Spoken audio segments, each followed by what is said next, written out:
George Washington was born in Virginia a long time ago on February 22, 1732. He grew up on a farm, which was called a plantation back then. He lived with his family near a big river called the Rappahannock. Young George didn't go to school like we do today. Instead, he had tutors who came to his home to teach him. He loved learning, especially math. He filled notebooks with careful exercises, practicing his numbers and handwriting. He dreamed of a life full of adventure, something more exciting than just farming tobacco. He wanted to see the world beyond his family's land and make a name for himself. George was a tall and strong boy. He loved being outdoors, riding horses through the green fields and exploring the woods. He was very good at it. He also had a strong sense of right and wrong, something his family taught him was very important. He learned early on that being honest and working hard were keys to a good life. These weren't just lessons, they were part of who he was. People said he had a serious nature, but he also knew how to have fun. He just believed that if a job was worth doing, it was worth doing right, a belief that would guide him his entire life. One of the subjects George enjoyed most was surveying. This was the job of measuring land. It was a perfect fit for him because it combined his love for math and his passion for the outdoors. He would practice by measuring the fields and gardens around his home at Ferry Farm. He learned how to use special tools like a compass and a surveyor's chain. This wasn't just a hobby, it was a real skill that was very valuable in a time when the country was still a vast, untamed wilderness. He was getting ready for big adventures even if he didn't know it yet. His childhood wasn't always easy. His father, Augustine, died when George was only 11 years old. This was a very sad time for him and his family. It also meant that he had to grow up fast and take on more responsibilities. He looked up to his older half-brother Lawrence, who was a soldier and owned a beautiful estate called Mount Vernon. Lawrence's stories of military life and his elegant home made a big impression on George. He saw that through hard work and determination, a person could achieve great things. This idea planted a seed in his mind, a dream of becoming a respected and important man. When George was just 16, he got his first real job. He became a surveyor. It was exciting work. He joined a team that went deep into the wild lands of Virginia, into a place called the Shenandoah Valley. This wasn't like measuring the gardens at home. The frontier was a rugged and dangerous place. He had to cross roaring rivers, climb steep mountains, and sleep under the stars. He met Native Americans and learned about their ways of life. This experience taught him how to be tough and self-reliant. He learned to read the land, find his way through thick forests, and survive with very little. His work as a surveyor made him well known. People saw that he was careful, accurate, and brave. Soon, he had an important mission. The governor of Virginia needed someone to deliver a message. It was a very serious message for the French army. The French were building forts in the Ohio Valley, on land that the British claimed was theirs.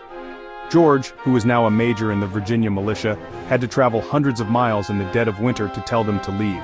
It was an incredibly dangerous journey. He faced freezing rain, deep snow, and treacherous icy rivers that could swallow a man whole. George and his guide, a frontiersman named Christopher Gist, pushed onward through the harsh wilderness. They met with French officers at Fort Le Boeuf and delivered the message. The French commander was polite, but his answer was firm: they would not be leaving. The journey back was even more perilous. An enemy guide tried to trick and shoot them. Later, while crossing the freezing Allegheny River on a handmade raft, George was knocked into the icy water. He managed to pull himself to a small island where he and Gist nearly froze to death before they could safely cross the next morning. When George finally returned to Virginia, he was hailed as a hero. He had not succeeded in making the French leave, but he had survived the impossible journey. He wrote a detailed report about his trip, which was published in both the American colonies and in London. Suddenly the young man from Virginia was famous. He had shown everyone that he was not just a surveyor, he was a leader with incredible courage and determination. His adventure in the Ohio Valley was just the beginning. It was a sign that he was destined for even greater challenges and responsibilities in the years to come.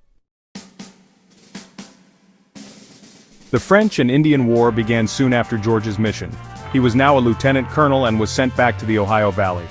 This time he was leading soldiers. He experienced his first battle, but also his first major defeat. At a small fort he built called Fort Necessity, his men were outnumbered and forced to surrender to the French. It was a difficult lesson for the young commander. He learned that bravery was not always enough to win.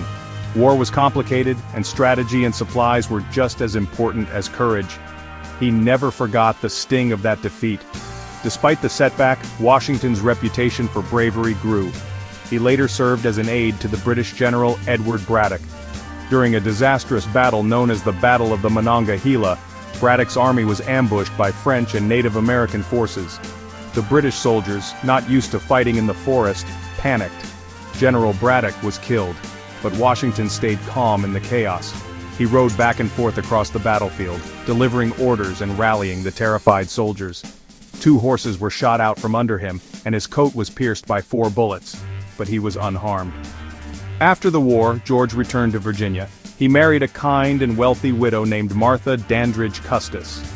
Their marriage brought him great happiness and 2 stepchildren, whom he loved dearly. He settled down at Mount Vernon, the beautiful estate he had inherited from his brother. He worked hard to manage the large plantation, becoming a successful and innovative farmer.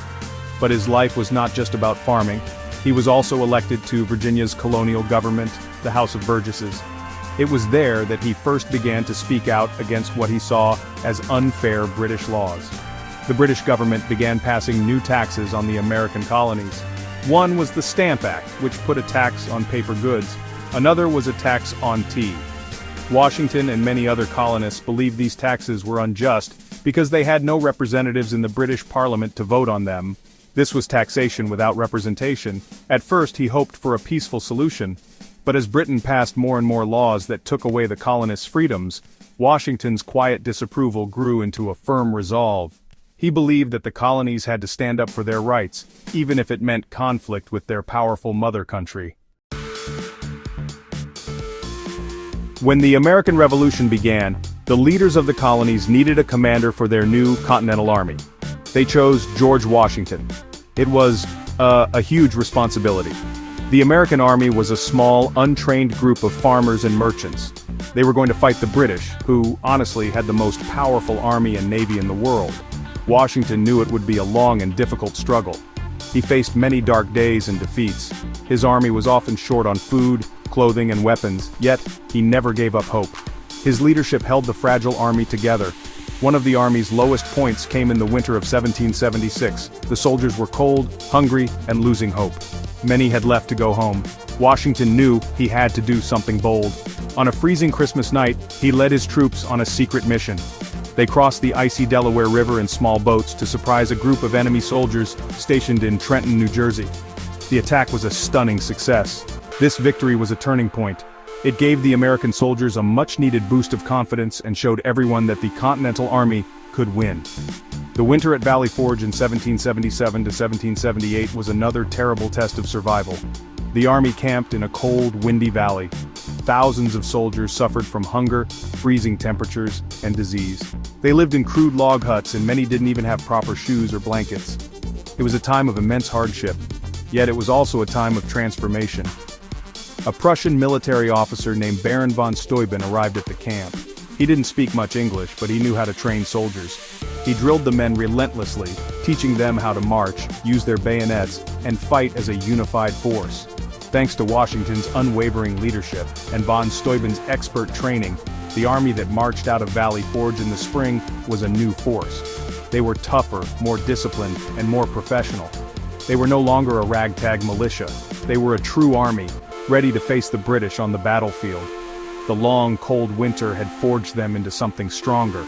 Washington's ability to hold the army together through such misery proved that his greatest strength was not just winning battles but inspiring his men to endure and believe in their cause even when all seemed lost.